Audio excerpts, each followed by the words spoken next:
Si Julius po yung nakakaalam talaga sa mga pangyayari at kaganapan.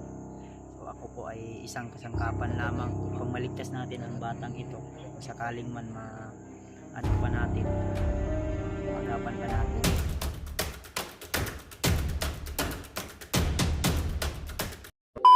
Isang mapagpalang araw sa inyong lahat mga tol. So tuloy po tayo sa ating paglalakbay at hindi kalayuan dito tol ay may na sundan po kami ng mga bandido na matyagan kami na sila po ay nariyan sa unahan. So kasama pa rin natin walang iba kundi si Julius mga tol. At sana ay mag-success itong mission namin dahil ang plano namin ni Julius kung sakaling makita namin si Noah o yung alaga ko na hinahanap ko tol ay kailangan na maligtas ko agad dahil yun po yung bilin sa akin ni Lolo Ambo. At sa kasamaan palad mga tol, hindi pa rin natin na contact sila Remart. Siguro ay nasa area sila na walang signal. At sana tol ay huwag nyo kalimutan na i-share ang video na ito para na rin na makita ng ibang hunter, lalo na sa ibang kasama natin mga timpogi. So silipin nyo po yung kanilang mga anggulo tol para malaman nyo rin kung ano po yung mga kaganapan doon sa kanilang pag-i-explore. At naway gabayan tayo lagi ng ating Panginoon tol at iligtas tayo sa anumang uring kapahamakan. So nagbasa ako ng comment kanina at napakadaming nagsabi na talagang yung ano pala yung kumandir na nasagupa namin na si Adrian ay alaga pala yun nila Julius, no? Kaya yung time na yun pala ay parang sa tumulong pala yun sa pag-rescue. Yun po yung naano ko sa mga komento, mga supporter na nakakaalam po. Tumulong pala yun sa pag-rescue sa kapatid dati ni kapatid ni Julius. Di ba Yos? Oh. Kato si Adrian Yos nagtabang og rescue sa imuhang manghod dati.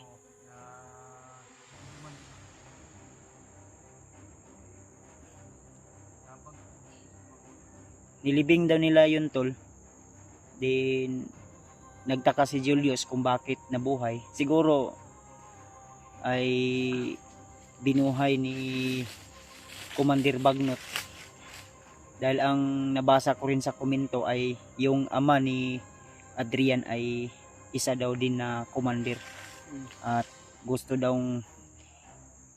ibigay lahat yung agimat ng ama ni Commander na yung ama ni Adrian ba na dating commander.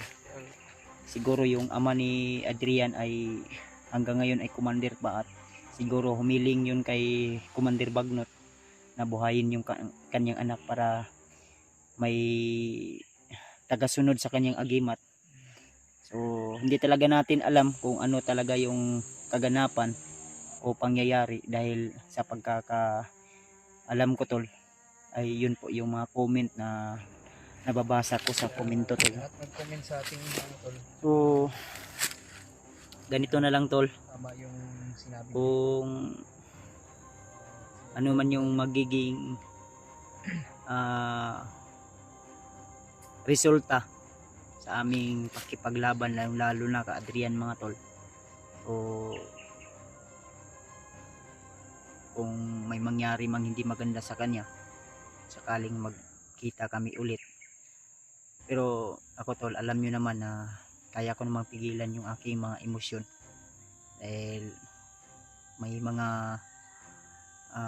panahon pa naman upang magbago siya, pero kung hindi na pwede kailangan talagang anuhin natin siya, sa pilitan natin siyang pasukuin o pipigilan sa kanyang mga plano dahil alam ko tol na ang batang yun ay mabait dahil naalala ko rin na yung batang yun ay ako po yung nagbigay ng cellphone niya dahil may isang supporter na nagpabigay sa kanya ng isang cellphone at ako din mismo yung nagbili para ibigay ko sa kanya. Pero mabuting tao naman po yun tol, mabuting bata, nag-aaral din no. So yun lang, gawa ng may nangyaring hindi maganda at hindi naagapan agad, kaya yun nangyari sa kanya at wala tayong ibang sisihin kundi pasya niya yun. So, hindi din natin nasisisi si Julius at yung iba niyang kasamahan dati, si Brad William no. Ano, kaya di natin sila masisisi kung hindi nila nasagip yung buhay. Kaya ang magandang gawin natin ngayon tol ay ipag-pray nyo lang po kami at binailin sa kanya naway maging okay. Bigla daw nilusot doon sa bahay ni Kaya yun, kailangan na maano natin tol. Si Julius po yung nakakaalam talaga sa mga pangyari at kaganapan. So ako po ay isang kasangkapan lamang upang kung ano man yung plano upang maligtas natin ang batang ito kung sakaling man ano pa natin, maagapan pa natin, video na ito ay para malaman na din natin tol, maano natin tol, matulungan natin. Pero pag hindi na kaya, wala tayong magagawa tol kundi putulin yung kasamaan na kanyang mga ginagawa ngayon.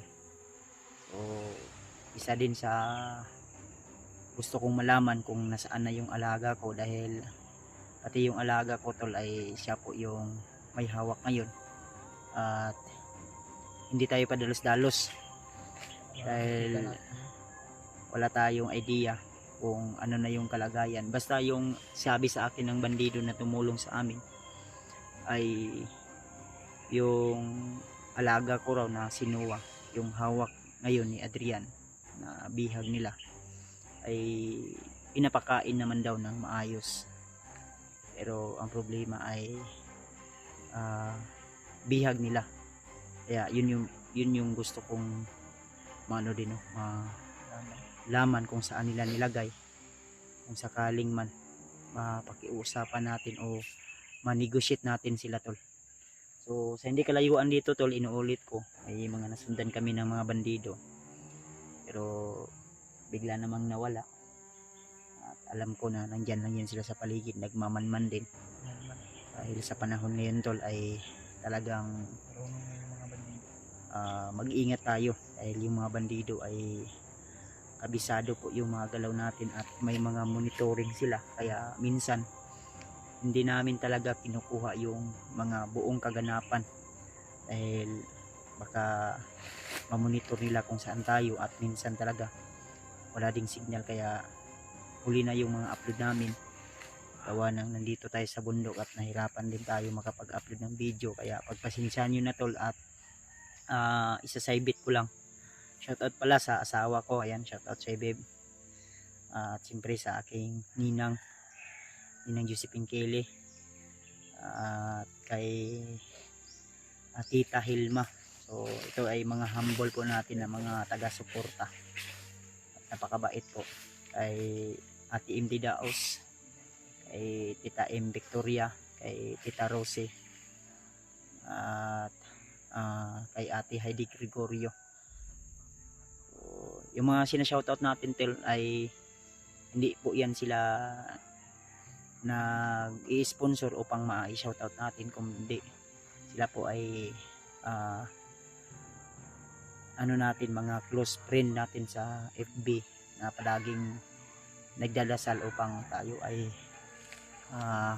laging igtas sa anumang uring kapahamakan. Para mas malinawan kayo, baka masabi nyo na yun po sila ay mga sponsor natin o major sponsor natin na palaging nagbibigay. So nagbibigay man sila pero kusang loob po, hindi naman gaano kalaki, pero ano din namin, magagamit namin lang lalo na sa aming pag-i-explore dito sa bundok, sa pang araw-araw naming kailangan. Kaya shoutout po sa inyong lahat, thank you so much sa inyong walang sawang pagsuporta at kabaitan, especially yung mga bago pa lang sa ating channel, mga silent viewers at mga hindi nagsasawa na suportahan ako, mga silent viewers natin dyan, shoutout po, saludo po ako sa inyo, sa inyong palaging panonood sa amin, suporta. At siyempre sa ating mga kaibigan dyan, mga bago nating kaibigang hunter, sila Joselito Adventure, si Bugard Adventure, suportahan po natin sila tol, sila Badan Adventure. So mga bago nating kaibigan yan, mga humble at mababait din yan na mga hunter na vlogger. At balang araw makakasama din natin yan sila sa ating mission. So inanyayahan ko rin sila na makasama natin dito sa ating mga exploration, dahil isa lang naman yung layunin namin, ang makatulong at lalong lalo na ngayon tol, no, na marami po talaga yung mga kaganapan na hindi ka nais-nais. So yung pag-explore namin doon sa bundok na nailigtas natin si SJ at nadala sa hospital, at may mga kaganapan pa na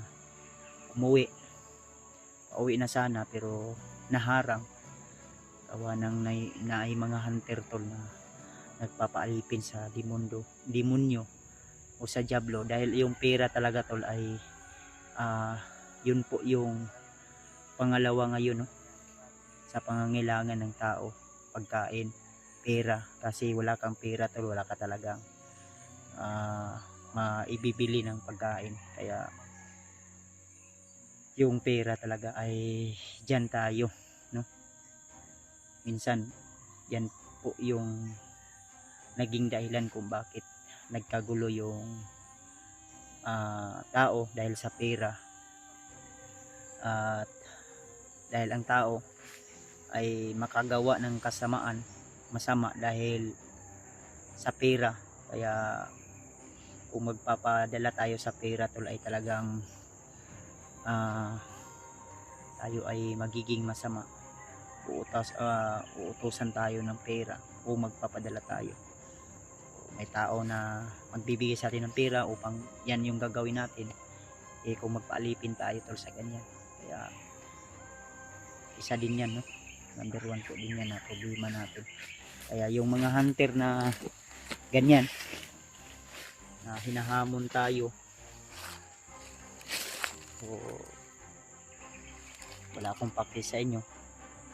Kung hamunin nyo ako, siguraduhin nyo lang na kaya nyo at huwag puro salita, baka hanggang salita ka lang. Kaya siguraduhin nyo lang, no, dahil baka kasubukan tayo kung sakaling man magkita tayo dito sa bundok, mag-cross man yung landas natin. Kaya i-share nyo lang talaga, lalo na yung kaibigan natin ngayon na si Master J, mga tol, ay nangangailangan din ng tulong. Kaya ako tol, naguguluhan ako. Yung si Master J ba, nangangailangan din yun ng tulong. May nag-send sa akin ng video, yung clip lang ng video, mga tol, na mini-mention ako ni Master J. At saka yung si misteryosong tao tol ay nabihag din pala, pauwi na yung time na yun, ay pauwi na daw sila din. Lumihis din sila ng daan, dahil kami yung frontliner at sila yung nasa sa ulahi, sa likuran. At nagkita kami, nag-usap kami na sige bro, diyan na lang tayo. Pero ang nangyari ay may nangyari palang hindi maganda sa kanilang pagbaba na talaga. Kaya kung sakaling man di natin talaga mailigtas agad yung alaga ko, ay proceed ako doon sa kanila upang makatulong din tayo sa pag-rescue. Kaya abangan nyo na lang tol, dahil sila Rimart din ay busy din sa pagligtas sa pamilya ni Marvin, yung bandido na tumulong dati kay Brad Pidot na mailigtas. Kaya kinukontak ko sila, dahil sa tingin ko ay yung area na napunta namin ngayon ay parang isa lang, dahil yung, pero hindi ako sure dahil malawak po ang area na ito. At medyo talaga critical at masukal. Kaya tol, no? Huwag nyo lang kalimutan na i-share ang video na ito. Pakisabi na lang po sa aming ibang kasamang hunter na hindi kami agad-agad makatulong sa kanila gawa ng may mission din tayo. Pero huwag kayong mag-alala mga tol, kung sakaling man matapos agad namin ang mission na ito ay proceed kami agad na makatulong din kami sa kanila. So yun, patuloy tayo sa ating paglalakbay at naway gabayan tayo lagi ng Panginoon. Siya po yung laging nakakaalam kung ano po yung mga kaganapan at mga mangyayari. So medyo hapon na po, no?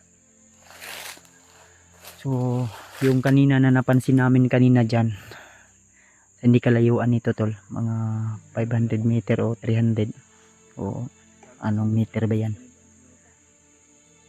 ay biglang nawala. Kaya tuloy-tuloy po kami ni Julius ngayon. Kaya makayos padayon ta. Ang problema kay katuy mong kumpari ba nga bandido nga kuan asa nakato karon. Sige lang no, makakuan dito basig na impormasyon.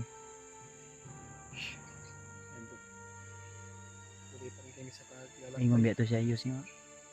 Pag makababa daw siya daw ganyan. Ganito yung kuno. Uy, bibi ko to no. Okay la ko dito siyang ang istorya niya.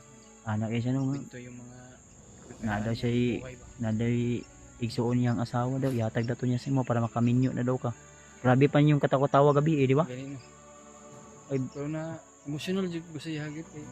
Yung Mao mga gani, no? kinabuhi niya. anak beto siya nga katong yang igsuon sa iyang asawa, pwede daw to nimo anak kag 5. Uy. Ya tulo imo 5, di 8 tanan. Oh. Motor Dito na dito. layo no? Layo man kayo. Layo na bukid manggod. Napakay bala dia. Ano pa man? Kuha murag kuha lang tulon lang siguro ni kamagasin ba. Biso jud ang Kasi yus. na ko matag makailog lagi ta ba? Sige lang, kita lang tag pamaagi. Ha? Oh, maninggat ang gisundan ginadri ani agi. Pero di ta pwede magkuha na kay murag niingon beto sila nga magbutang sila lineman. Kung nadungog na ko wagi na. Mo gani no. Yung ko si mo ano nga di ta kumpiyansa mag-relax sa tadri ah. Dandan ang kundi. Yun mga tol. So patuloy lang tayo tol sa ating paglalakbay. Tara, hinay-hinay ta. Okay.